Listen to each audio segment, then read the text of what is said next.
ببینید، واقعیت این هست که از سمت آمریکا پیام‌های متناقض و بعضا متضادی ما میشنویم.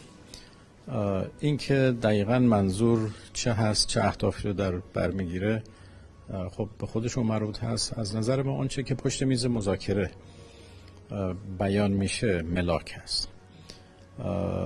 میز مذاکره ما البته الان غیر مستقیم هست، به واسطه صورت میگیره، ولی مواضعی که در مذاکره بیان میشه اونها تعیین کننده هست و روشن میکنه که مواضع واقعی چگونه هست.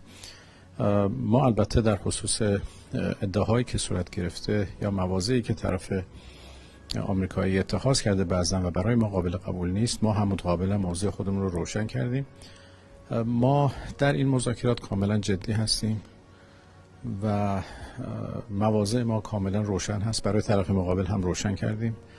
حرفهای ما عوض نمیشه و عوض نشده. اینطور نیست که هر بار یک جور صحبت بکنیم و انتظار داریم که طرفهای مقابل ما هم با جدیت حاضر بشن، هم با ثبات رأی و ثبات قدم.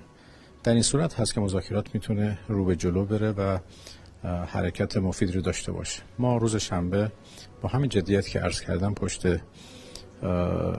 میز این گفتگوهای غیر مستقیم حاضر خواهیم شد و با توجه به نحوه حضور طرف مقابل جمع‌بندی و قضاوت خواهیم کرد که چگونه باید